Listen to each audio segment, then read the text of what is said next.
Bona tarda, buenas tardes. Pues vamos a dar inicio a esta cuarta sesión del programa Intersaberes, Diálogos con Pueblos Indígenas. Hoy estamos en esta cuarta sesión de Intersaberes. El título El río que camina, historias sumergidas del pueblo Cucama de la Amazonía peruana. Y tenemos como invitado a Leonardo Tello y Maína.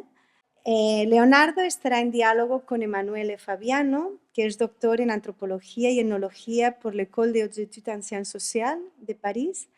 Buenas tardes a todos y a todas. Gracias por la invitación. Yo vivo en Nauta, que es una pequeña ciudad de 40.000 habitantes, principalmente Cucama. Y pues, al otro lado del río está la Reserva Nacional Pacaya-Samiria, una reserva muy conocida por, por la biodiversidad que hay ahí, que dicen los biólogos. Pero ese era un territorio Cucama de donde fuimos expulsados hace casi un centenar de años con el gobierno peruano para vivir al otro lado de la orilla donde están asentadas ahora las comunidades Cucama y donde se pusieron las escuelas para trasladarnos allá. Ahí mismo está Radio Camara, en Nauta, una pequeña radio con muy poca potencia de salida, pero con gente que se desplaza mucho de la radio hacia las comunidades y otras cuencas del río más allá del Marañón, pero también de gente que se desplaza en distintas direcciones según la situación en que se va viviendo en la Amazonía. Y en los últimos años pues, hemos ido articulando también trabajos con el pueblo indígena Cucama mismo de Brasil y Colombia, 2 años de encuentros y trabajos para unirnos como pueblo y pensar la cuenca de los ríos y otros temas más en la Amazonía, y vínculos con otros pueblos indígenas en Ecuador.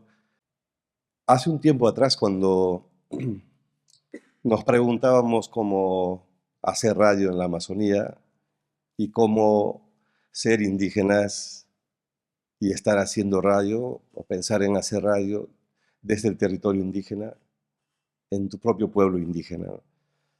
Cuando hay formas ya muy tradicionales de hacer radio, que todavía continúan hasta ahora en la Amazonía, y nosotros nos planteamos un reto diferente, la comunicación, una, eh, una propuesta que incorporaba distintas formas de comunicación, no solamente entre humanos, sino también entre no humanos, que está implícita en las relaciones y la convivencia que hay entre los pueblos indígenas y los no humanos, ¿no?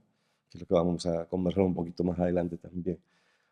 Entonces, la historia de la radio está nutrida de un proceso bien interesante de recopilación de las memorias individuales del pueblo Cucama, las biografías, las historias personales de la gente que vivió en distintas épocas y que también distintas generaciones, edades de Cucamas que hoy habitan esta parte de la Amazonía, hoy habitamos. Entonces todo ese proceso memorioso de recojo de información nos ha permitido no solo pensar la comunicación, porque entonces se amplió el horizonte para mirar mucho más allá de la comunicación y de la forma tradicional de hacer comunicación, ¿no? Entonces, en ese contexto surgen iniciativas como la revitalización de la lengua Cucama, que es el repositorio donde están los conocimientos que se puede entender solamente a partir de una lengua indígena como la Cucama, ¿no? Entonces, las traducciones al español matan ciertos matices, o muchos matices, y entonces revitalizar la lengua, que solamente es hablada ya por ancianos, ha sido uno de los retos muy importantes, ¿no?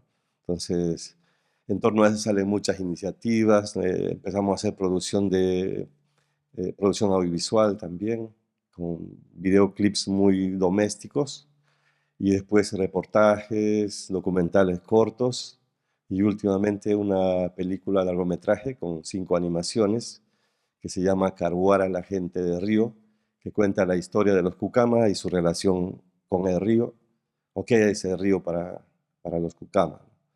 Entonces, eh, la película está en estreno ahora en Hot Dog, en Toronto, en este momento, bueno, a estos días que pasó, y pues, esperamos llevarla por todas partes, ¿no? Y después también en toda la Amazonía.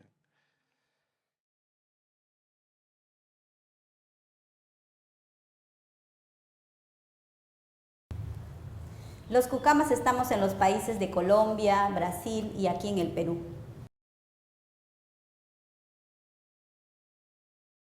Radio Camara interviene en el Bajo Río Marañón desde Nauta, pueblo Cucama.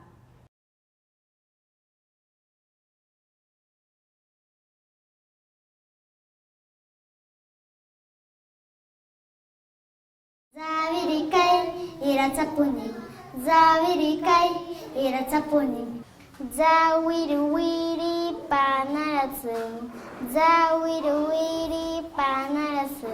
Ikunkwarachi, pino ikwaruti, tamakuchi, inanagura, que llevasita ini, naikawarikwa.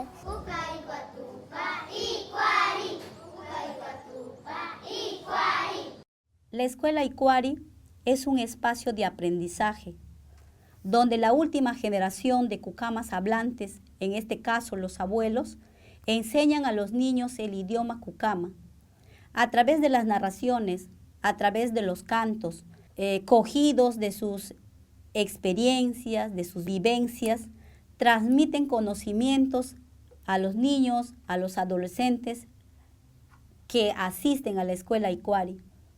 Espacios como la escuela Icuari van permitiéndonos reencontrarnos, aceptarnos y sentir orgullo de pertenecer a un pueblo que aporta y que puede dar mucho a esta sociedad. Cuando el Papa Francisco fue nombrado como Papa, nos alegró mucho porque empezó a tocar temas que nosotros ya veníamos trabajando hace muchos años, ¿no? Con pueblos indígenas. Y creíamos que era una voz importante que podía ayudar, que podía canalizar, que podía llamar la atención sobre la Amazonía. Eh, eh, Más adelante no fue así. La iglesia, en la voz del Papa, no es la iglesia. ¿Sí? Al interior de la Amazonía hay muy poca gente de la iglesia comprometida en lo que se ha escrito en los documentos del Papa. Tanto así que, por ejemplo, en el proceso de la demanda última que se ha hecho sobre el río Marañón, ha sido complicado también pensar que se podría ganar una demanda, ¿no? Como en la hidrovía amazónica se trabajó mucho un proceso de talleres sobre la memoria para levantar la información que contiene o las historias sumergidas del río, que los camas sumergimos en el río para guardar, para seguir contando. Y en esa ocasión, todo ese proceso de 10 años sirvió para paralizar el proyecto Hidrovía Amazónica, que era la última parte de un proyecto regional, ¿no? Con mucho dinero, mucha destrucción, mucha penetración de carreteras que hoy solo sirven al narcotráfico. Eh, entonces, en este último tramo, en los últimos años, se ha visto la importancia también de presentar una demanda para la defensa del río Marañón debido a demasiados derrames de petróleo, que además del río Marañón, donde está el oleoducto norperuano, la planta de bombeo, están los ríos Pastaza, el río Tigre, el río Corrientes, son lugares, el río Chambira, donde trabaja el Manu, con muchos derrames de petróleo y una situación crítica, una situación ambiental crítica y de salud crítica, ¿no? Entonces ahí la necesidad de defender el río de alguna forma que nos permitiera comprometernos a todos los cucamas del Bajo Marañón y otros pueblos, garantizar la vida de Río Marañón. Y se presentó una demanda buscando que Río Marañón sea reconocido sujeto de derechos. Ayer fue la segunda audiencia. La primera audiencia fue una sentencia favorable, donde la sentencia dice que se declara a Río Marañón titular de derecho, que es una cosa que conversábamos ayer con los de antropología jurídica, en lugar de sujeto de derecho. La jueza utilizó otro término, titular de derecho. Esto es un juego de palabras que utilizan los jueces para no comprometerse mucho con todo este proceso que pedimos los pueblos indígenas, ¿no? Yo quería justamente, para retomar también varias de las cuestiones que se plantean en el video, que es en sí una presentación muy eficaz, pero yo creo que marca, ¿no? un camino. Esto que tú mencionas, un proceso de más de 10 años, ¿no? Esto creo que es un aporte importante de la radio, ¿no? Se habló en un principio de revitalización de la lengua. Yo creo que no solamente la gran intuición, ¿no? del colectivo de la radio, sino digamos, de la idea que estuvo, ¿no? que planteó después realmente la forma en que la radio hace política, ¿no? Es una radio en este sentido militante, ¿no? Es entender que la lengua es algo que se revitaliza si existe, ¿no? Si se alimenta de relaciones, ¿no? Si tiene la posibilidad de favorecer, ¿no? un encuentro entre generaciones, si se llena de contenido, se permite, ¿no? la recuperación de conocimientos y sabiduría, si dialoga con las comunidades y trabaja con las comunidades. Supo movilizar lenguaje, supo emprender una lucha con creatividad, movilizando recursos, ¿no? que a veces parecen tan extraños o lejanos, ¿no? al hacer política, ¿no? en contextos como estos, ¿no? de grandes conflictos, de grandes presiones. Entonces, uno de estos recursos, de estos procesos, ¿no? que se dio y que vieron un protagonismo fuerte de la radio, de todos los aliados de las comunidades, fue precisamente lo que tú mencionas, este trabajo de mapeo, ¿no? que llevó muchos años y fue de alguna forma una herramienta importantísima, ¿no? en todo este proceso. Me gustaría que contaras de esto, porque creo que da bien la dimensión de cuánto toman, ¿no? estos trabajos y cuál es el alcance que tiene. Quiero empezar haciendo una pregunta a mí mismo, que es la pregunta que nos hacíamos hace unos años atrás, ¿no? ¿Qué hace una radio en medio de la Amazonía, en territorio indígena, dirigido por indígenas, sino acercarse al mundo indígena, al pensamiento indígena, proponiendo una forma distinta de relaciones y de comunicación, ¿no? Fíjense que cuando un padre, una persona se enferma a su hijo, va a un árbol, se para delante del árbol y le dice: quiero que sanes a mi hijo que está enfermo.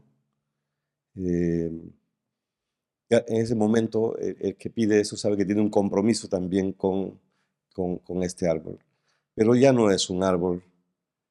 En ese momento se convierte en otra categoría de gentes que es capaz de comunicarse.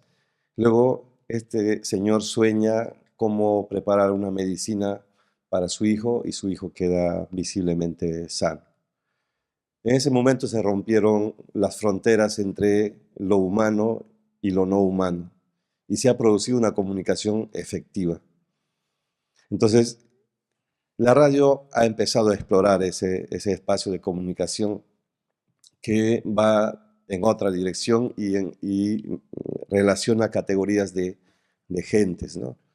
Y ahí me parece interesante porque estamos pensando que solamente las gentes podemos salvar la Amazonía, tenemos derechos, tenemos deberes, porque los derechos humanos son eso, ¿no? Los derechos humanos están hechos para los humanos, pero no para los no humanos.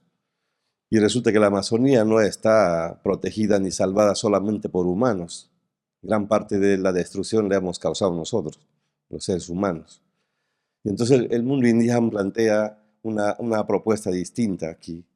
Las categorías o las otras gentes, como las plantas, en este caso, los animales, los peces, las aves, los espíritus, ocupan un espacio dentro del territorio que muchas veces ha sido considerado como espacios vacíos. La Amazonía no está vacía, está habitada y tiene dueño. Y cuando decimos dueño no hablamos en sentido de propiedad, estamos hablando en un sentido más amplio del cuidado, de la protección, del equilibrio de poderes y de responsabilidades sobre la protección de la Amazonía, ¿no? Entonces, los pueblos indígenas entendemos que nuestro espacio es el que manejamos, donde vivimos, donde nos movemos, pero es compartido y a la vez respetado con los otros espacios. La madre de una cocha, la madre de un río, la madre de una colpa, que es un lugar donde se reproducen los animales sin que se les moleste. Y así varias dimensiones de espacios con categorías de gentes encargándose de ese determinado espacio. Entonces, plantea aperturar un nuevo espacio para conversar sobre el tema de los derechos de los no humanos, ¿no? Ayer conversábamos un poco con los antropólogos jurídicos sobre este tema y realmente hay una necesidad, no porque lo pidan los pueblos indígenas, hay una necesidad urgente de todos los seres humanos de abrirnos a ese espacio de diálogo para empezar a comprender otras dimensiones de cómo ver la Amazonía. Entonces, de ahí que un poco, ustedes vieron ahí, ayudados por la Laudato Si, y unos años después planteamos una propuesta donde le decimos a la Iglesia, al Papa, sobre todo al Papa, la Amazonía no es una casa común. La Amazonía no es una casa y ni es común, mejor dicho. La Amazonía tiene dueño. Los que vivimos en la Amazonía no nos venimos a Lima a apoderarnos de Lima como la casa común o otro espacio de Barcelona, ¿no? ¿Ya? Porque entonces se generaría un conflicto entre los que desean apoderarse del territorio. ¿Por qué la Amazonía tendría que ser la casa común? Si el concepto de casa común significa que le pertenece a todo el mundo y a la vez no le pertenece a nadie. ¿Quién se hace cargo de la Amazonía si es común? Muchos empresarios en Loreto han utilizado este término, están empezando a utilizar este término para decir si la Amazonía es la casa común. Entonces nosotros también tenemos derecho a hacer empresa, a extraer madera, a seguir sacando petróleo y los más de 60 proyectos de oro, extracción de oro en los ríos que se van a empezar a implementar según las intenciones de este gobierno actual. Entonces, da pie a eso, ¿no? Es necesario que gente como el Papa Francisco explique a la Amazonía, al mundo, qué ha querido decir con eso. Los pueblos indígenas lo vemos con toda claridad. La Amazonía no es una casa ni es común. Tiene dueño y nosotros no somos los únicos dueños. Hay otros dueños también que habitan en la Amazonía. Esa otra forma de mirar y de cuestionar simples palabras que generan todo un movimiento económico, social, que no siempre beneficia a la Amazonía, debe empezar a cuestionarse, pero también debe haber un argumento sólido sobre el cual nos podamos sentar a conversar, ¿no? Entonces, cuando hablamos de la necesidad de los derechos de los no humanos, no estamos planteando una cosa descabellada, estamos planteando una cosa que es posible sentarse a conversar. Más allá de los temas generales de, por ejemplo, los derechos de la de la naturaleza, ¿no? Que ya hay en constituciones como la de Ecuador, de Bolivia y creo que en otros países también, que es como una idea soltada así, pero que no se sabe lo que es. En cambio, cuando dimensionamos y visualizamos las categorías de gentes, no estamos hablando de una filosofía distinta, de un pensamiento nuevo, estamos hablando de un pensamiento de siempre, de cómo vemos la Amazonía, de cómo vemos los espacios, los pueblos indígenas. Y la idea de los abogados es cómo incorporamos ese nuevo pensamiento a la constitución política del Perú. Entonces siempre estamos queriendo encajar esto, meterlo a un artículo de la Constitución, ¿no? Cuando en realidad hay que discutirlo ampliamente. Son casi 300 comunidades en todo el Bajo Marañón en un proceso de 6 años trabajado con este mapeo, ¿no? Entonces, es mucha información que ha sido colocada en ese mapa, pero aún mucho más importante que el mapa ha sido el proceso de involucramiento, de reflexión que se ha generado en torno a la situación del Marañón. Hoy es posible, ha sido posible ganar la demanda contra la hidrovía amazónica debido a esta fortaleza, a este argumento, a este conocimiento, a esta cercanía de toda esta información que manejamos los cucamas, ¿no? Y hoy es posible apuntalar nuestra demanda y tener la confianza de que vamos a ganar para que el río Marañón sea reconocido sujeto de derechos. Estamos completamente convencidos de que va a ser así, porque lo hemos pensado, lo hemos trabajado, lo hemos diseñado por muchos años. La sentencia dice que, el río Marañón debe ser protegido, tanto el río como sus afluentes. Estamos hablando desde la selva baja hasta los Andes, con todas sus articulaciones, ¿no? Con todos los tributarios del río Marañón, los ríos. Entonces, la gente, ¿por qué ve barcos fantasmas en el río Marañón? Las características de los barcos fantasmas del río Marañón son similares a los barcos de la época del caucho. Ha pasado muchísimos años, ya más de 100 años, desde el boom del caucho, y los barcos fantasmas siguen siendo avistados en el río Marañón. Cuando hemos identificado los puntos donde aparecen los barcos fantasmas y georreferenciado, luego la gente ha dicho, aquí se cargaba caucho en los barcos, aquí se cargaba leña para los motores a vapor, aquí se cargaba pieles de animales, aquí se cargaba palo de rosa. Y entonces la presencia de un icono de los barcos fantasmas en todo el recorrido del mapa está dimensionando la magnitud de nuevas formas de explotación y de esclavitud actual. Por eso que hay un tiempo en que los barcos fantasmas aparecen más que en otros tiempos. La agresión, la invasión que estamos sufriendo por nuevas iniciativas en la Amazonía aparecen precisamente reflejado en elementos como el barco fantasma, ¿no? ¿Cómo enfrentar esta nueva oleada de megaproyectos que se van tendiendo sobre la Amazonía, no solo peruana, sino también en los otros países amazónicos? ¿Cómo? Entonces, normalmente la confrontación, los bloqueos de ríos, de carreteras, son lo que salen a la luz, ¿no? Desde el pueblo cucama planteamos una lucha más creativa, más alegre, que convoque, que inspire, que llame. Que no importa en qué parte del mundo estés, sientas que parte de ti está ahí también porque está convencido de que hay que hacer eso, ¿no? Entonces, si mostramos un pueblo alegre, un pueblo creativo, luchando, defendiendo su río, es más difícil aplastar que un pueblo que se enfrenta, ¿no? Entonces, esas características en los trabajos que impulsamos desde la radio están cobrando mucha más importancia porque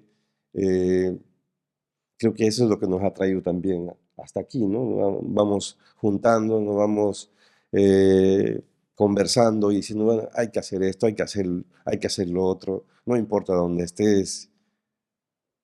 Todo eso nos parece importante. No va a ser una tarea fácil, no es una tarea fácil. Articular el Marañón, que es enorme, no es fácil, ¿ya? Para los que vivimos en el Bajo Marañón. Articular las cuencas de los ríos, como estamos articulando el pueblo Bucama en 3 países, los ticunas este año que van a formar parte de todo este proceso en Brasil, Colombia y Perú. Entonces, necesitamos acercarnos, necesitamos conocernos y borrar las fronteras que los países nos han puesto, ¿no? Y sobre todo reconocernos que no somos las únicas gentes que habitamos la Amazonía. Del mapa, o por lo menos el trabajo que llevó a la construcción, a la realización de este mapa, es como un proceso de memoria presente, ¿no? Me comentabas que el trabajar, ¿no? A partir del territorio, ¿no? Que tú me comentabas, ¿no? El territorio no es, ¿no? No es una farmacia, ¿no? La selva no es una farmacia, no es un mercado, es un espacio, como tú decías, de relaciones, de memoria, de identidad, de mucho más. Y trabajar esto para llegar a un mapa, ¿no? Implica en muchos casos revivir, ¿no? Revivir en carne propia quizás eventos que ya llevan muchos años y que no han sido sepultados, más bien a través de la narración, a través del recuerdo, a través del encuentro, se reactivan, se viven literalmente. Y la capacidad que tiene un mapa, ¿no? A partir de la reconstrucción, ¿no? De un territorio en un espacio, en un papel, eh, permite, ¿no? Permite darse cuenta de esto, permite trabajar estos temas y la cosa, digamos, la potencia, ¿no? De esto es, tiene la capacidad de comunicarlo, ¿no? De hablar a alguien que no es de la comunidad, que no conoce, ¿no? La realidad y a veces de la Amazonía y convocar, ¿no? Gente para que se mueva, para que mueva, ¿no? Eh, que pueda no solamente apoyar, sino entender. En este caso, todo este proceso creo que es un ejemplo, ¿no? De lo que tú mencionabas, ¿no? De una lucha creativa. Y creo que es importante esto también en relación a lo que mencionabas que mencioné al principio de la memoria, la idea, ¿no? De este rescate de esta memoria que por mucho tiempo ha sido ocultada, ha sido eh, manipulada, ¿no? Y que una memoria de una experiencia de explotación, de genocidio, que no terminó, por ejemplo, con el caucho, ¿no? Y cuyos efectos se ven hasta el día de hoy, ¿no? Los ejemplos de esta expansión de estos frentes extractivistas son, de alguna forma, la herencia de este pasado, ¿no? Que sigue vivo, ¿no? Hay muchas experiencias de trabajos de consulta previa, porque jamás se ha hecho eso, que van a las comunidades, llevan un mapa de Loreto y le dicen a las comunidades, a ver, imprimen un mapa normal y dicen, ¿de dónde a dónde es tu territorio? ¿Y qué ves aquí? ¿Dónde está lo que tú crees que es importante? Y la gente no pone nada. Fíjense, es un trabajo de 4 talleres durante 2 años. Hacer un taller, pensar, narrar, pensar, narrar.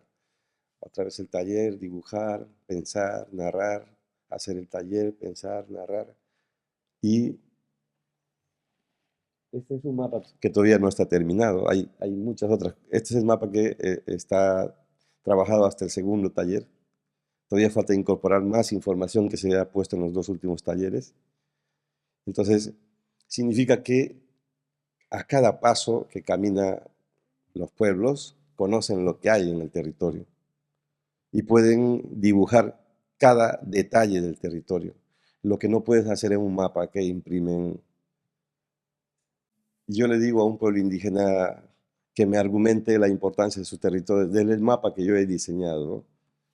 Si le pido que me explique la importancia del territorio, su relación y su vida desde ese mapa, es otra cosa. Es otra cosa. Y el conocimiento del territorio, como lo estoy contando aquí sobre las gentes y todo, aparecen en cada uno de estos espacios. Y ahí puedo identificar, por ejemplo, aguajales. Los aguajales hoy son el platillo favorito de muchas organizaciones que están buscando el negocio del carbón, ¿no? Y están concesionando sin que en Perú todavía hay una ley que lo reglamente. Entonces es un descalabro total y es un riesgo de las comunidades empobrecidas que probablemente muchas de ellas terminarán aceptando un negocio como ese. Entonces es necesario que cuando reflexionemos sobre la importancia de los aguajales, identificar en el mapa por qué son importantes. La importancia del mapa que hacen los propios pueblos indígenas le da la capacidad de hacer este proceso memorioso. Más importante que el mapa, se activa la memoria y es posible hacer una defensa política, una idea política, una propuesta política, una propuesta jurídica, una defensa jurídica. La experiencia de los cucamas con los abogados del Instituto de Defensa Legal es que a ellos les invitamos a venir a nuestros talleres. Vengan, queremos que escuchen cómo el pueblo cucama argumenta la defensa de su río. Y estuvieron ahí en varios talleres. Y la estrategia cambia. En las audiencias la estrategia de los abogados cambia, porque no son los abogados los que van a exponer el argumento de la defensa del río Marañón. Son los sabios que se identifican en el proceso, que se sientan en primera fila para decir por qué no queremos que toquen el río Marañón. En el caso de la hidrovía amazónica, ¿no?, que buscaba dragarlo. Y ahora, ¿por qué buscamos el reconocimiento como sujeto de derechos? En la Amazonía se piensa que los pueblos indígenas estamos desconectados porque no hay carreteras, entonces estamos desconectados, allá, botados. Y no es así. ¿Ya? Las grandes expediciones hacia el Cerro de la Sal de pueblos indígenas de Brasil, Colombia, Ecuador han sido impresionantes, un intercambio intercultural de primer nivel, ¿no? Y los caminos recorridos desde el Napo, Putumayo, Tigre, Corrientes, Pastaza, han sido caminos recorridos y que todavía en cierta forma se siguen recorriendo. Es otra forma de articularse, otra forma de concebir este mundo y de intercambiar conocimientos, todo lo que se puede compartir. Entonces, en este contexto también surge la iniciativa de trabajar las memorias vivas de la época del caucho. Entonces, llevamos 13 años ya trabajando en recoger las memorias. Algunos estudiosos dicen que el boom fue hasta 1919, luego hasta 1925. Nosotros tenemos testimonios, no del boom del caucho, pero el mismo proceso violento del caucho hasta 1963. O sea, van a tener que corregirse otra vez, ¿no? Entonces, fíjense que hay un tiempo en que estamos recogiendo historias de hombres nada más, de la época del caucho, que cuentan su historia y que es dolorosa, todo. Hasta que un día nos encontramos con una abuela que nos contó su historia y nos cambió todo. Una abuela que contaba que su mamá y su abuela habían sido capturadas por Arana,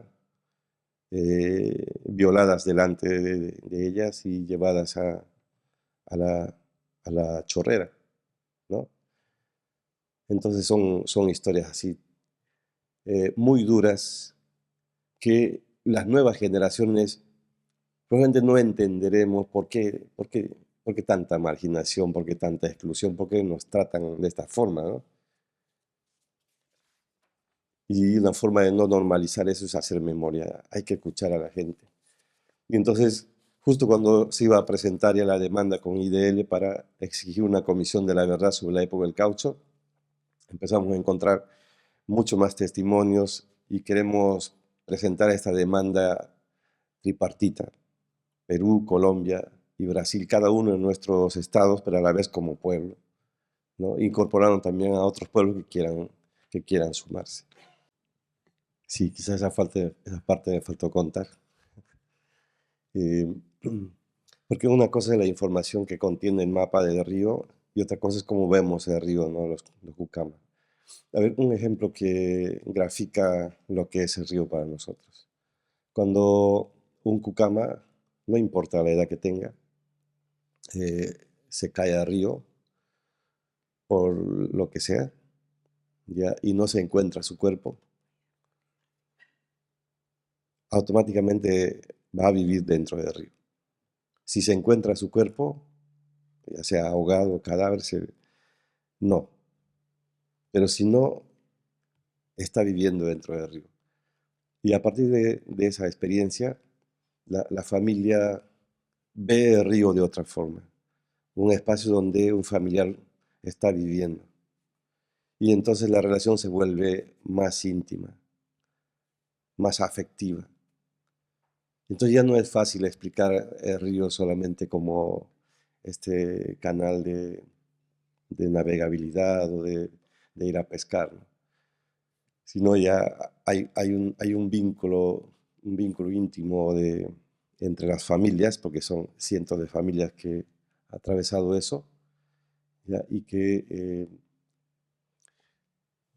los nuevos diálogos que se dan entre las familias cucamas y sus seres que viven dentro del río, se producen a través de sueños. Los sueños son muy importantes para el pueblo cucama porque es el espacio donde nos encontramos con nuestros seres queridos, ¿no? La otra forma es a través de los chamanes o bancos. Los chamanes cucamas o bancos que decimos nosotros son los chamanes que intervienen solo con los espíritus de dentro del río, ¿ya? Y ellos son, como dicen los chamanes, ellos pueden entrar al río. Sí saben lo que es un mosquitero, ¿no? Ya.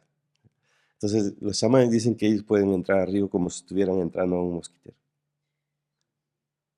La imagen es hermosa porque cogen la orilla del río y entran así, ¿no?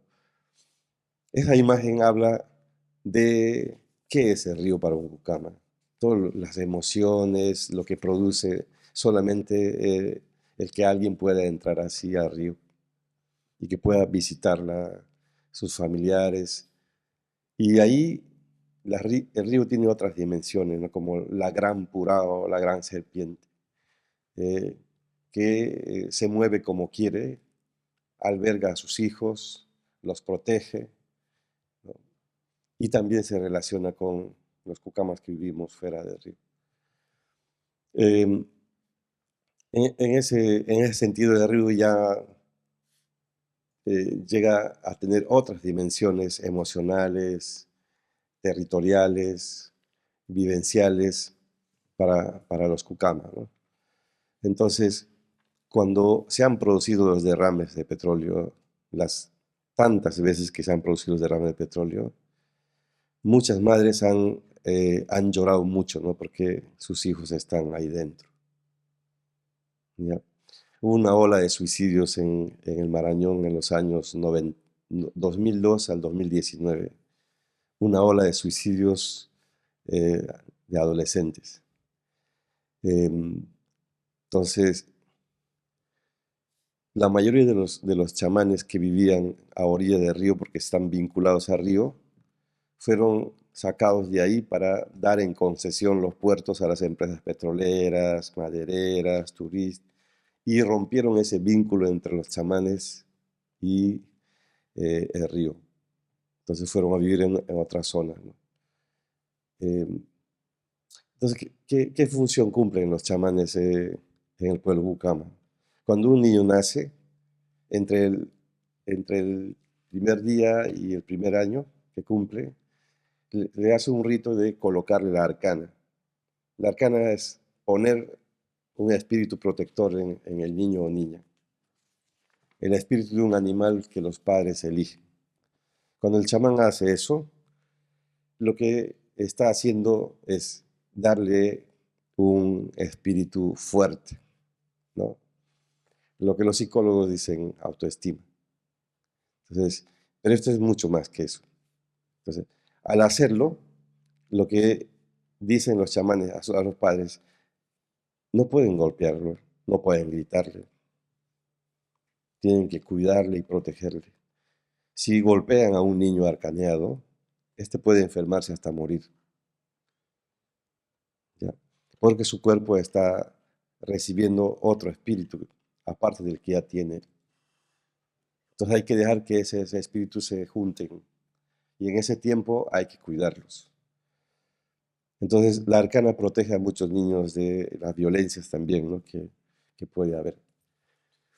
Pero la generación que vivió posterior a las concesiones de los puertos no tenían arcana. El estudio Noguchi de Lima, que fue a hacer un estudio sobre qué estaba pasando con los adolescentes, determina depresión y ansiedad sobre la media nacional. Y entonces, ¿qué puede hacer un pueblo indígena frente a un resultado así, ¿no? Muy poco. Si el Estado no interviene de esta forma, no puede hacer mucho. Pero una abuela dijo, Yamima, mientras una niña había sido encontrado, que se había suicidado, ¿no? Yamima, dijo la abuela, Yamima. Y Yamima en Cucama significa estoy triste. Pero no es una tristeza común, una tristeza que uno siente cuando ha desaprobado un curso, no le ha ido bien algo, no.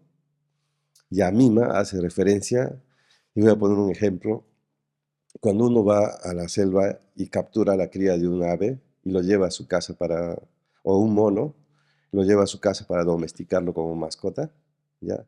Pero el pájaro o el mono o cualquier otro animal, en lugar de dejarse domesticar, decide no comer hasta morir. De eso pasa muchas veces. Entonces, Yamima hace referencia a ese tipo de tristeza. Cuando eres desarraigado, cuando te quitan de tu espacio, cuando rompen ese vínculo vital que hay entre los cucamas y el río, se producen estos eventos como los suicidios, ¿no? En cadena que hubo desde el 2002 hasta el 2019. Hoy, justo en estos días que yo estoy aquí, ha habido dos suicidios de adolescentes. Lo que no queremos es que haya otra cadena de suicidios, ¿no? Pero, entonces, estamos hablando de la importancia del vínculo con el río, que se rompe con proyectos que no son pensados, en función a cómo se organiza la sociedad cucama, cómo se organiza la espiritualidad y las relaciones. Cuando no se tiene en cuenta eso, entonces se fracturan muchas cosas, se rompen, se desarraigan muchas cosas, ¿no? Y surgen respuestas como esto, ¿no? de los suicidios en cadenas, entre otros problemas. Nosotros apostamos por una articulación a partir de experiencias que estén, por muy pequeñas que sean, estén generando cambios importantes, reflexiones importantes al interior del territorio. Creo que si eso se insufla hacia otros grupos, hacia otras personas, de tú a tú, de grupo en grupo, así, se puede conseguir un proceso más interesante, más sentido, más cercano, más hermanado, que funcione, ¿no? Porque si no, imagínense todo el Bajo Marañón hasta el Alto Marañón. Estamos hablando de varios pueblos indígenas con varios intereses en cada tramo. Arriba con las represas, arriba con las mineras, en el medio con minería en los ríos, madera, piacis, entre otras cosas, y en el Bajo Marañón petróleo. O sea, estamos hablando de gente que ha sido involucrada en un proceso económico donde creímos, porque eso fueron las promesas, que nos íbamos a involucrar y iba a haber un bienestar para todos, ¿no? Después de más de 55 años de explotación petrolera, lo que nos ha quedado a nosotros es basura, enfermedad, contaminación. Entonces, alianzas para sentirnos, para hermanarnos entre países, entre hermanos de la misma cuenca, del mismo pueblo. Ahora, este año el gobierno alemán ha entregado 1 millón de euros al ACR, Maijuna, Quichua y Maijuna, Quichua. Lo que va a hacer esto es, van a enviar más biólogos, más forestales para hacer un nuevo inventario sobre los bosques, inventarios que ya están hechos, van a volver a hacerlo porque hay que gastar la plata, ¿ya? Pero iniciativas que promuevan la participación de las comunidades no hay, ¿ya? En el Sucusari y en otras cuencas cercanas se organizan a las comunidades y patrullan no sé cuántas veces al mes. Y para ellos les entregan 1 kilo de arroz, una cosita como para que coman el día de la patrulla, ¿no? Y gasolina para movilizarse. Entonces, eso en función a la utilidad del bosque, ¿ya? Entonces, si yo cuido, el bosque me va a dar dinero. Si yo cuido la madera, en los próximos años yo voy a poder vender la madera. Que no está mal que se piense así, porque además se ha hecho eso. Se ha utilizado para las casas, para las canoas, eso no está mal. Pero lo que pasa es que cuando se transmite este pensamiento, no se está pensando en las comunidades, se está pensando en las grandes empresas que necesitan que el bosque se recupere para volver a extraerlo, ¿no? Entonces, las comunidades quedarán con las promesas de siempre y volverá a repetirse ese ciclo. 1 millón de euros no es mucho para un ACR como la Quichua Maijuna, ¿ya? Pero sí es bueno como para ganarse unas siguientes elecciones, mandar a trabajadores de mi partido político, que es lo que ocurre ahí. Entonces, yo pienso que no hemos tenido experiencia de un área de conservación y de trabajar así. Pero yo creo que puede haber iniciativas buenas que trabajan con los pueblos a partir de conocimientos así. También es una fortaleza como para empezar a pensar una forma distinta de relación, más que el término conservación, de relación, porque es en esta relación, la valoración de las relaciones, donde aparece la importancia de todo, ¿no? Donde nadie es superior a nadie y que hay que convivir en ese espacio. Entonces, no es fácil esa mirada, pero tenemos que ir entrando allí, porque si no siempre habrán estos patrones de conducta o de relaciones que los pueblos indígenas son maravillosos cuidando la Amazonía, que lo cuiden, ¿no? Pero luego, en otros 2 gobiernos después, concesiones forestales. Entonces, es una trampa todo eso. ¿Se puede generar una nueva corriente de pensamiento que piense distinto en la Amazonía? Yo creo que sí. Sí, hay insumo para hacerlo, hay gente para hacerlo, y sobre todo necesitamos gente honesta. Pero tenemos ya que cerrar esta sesión, esta cuarta sesión de Intersaberes, agradeciendo mucho a Leonardo y a Manu, bueno, y a todos los que habéis estado presentes y participado en esta sesión. Muchas gracias y bueno, nos vemos en noviembre. Habrá la próxima sesión de Intersaberes. Muchas gracias.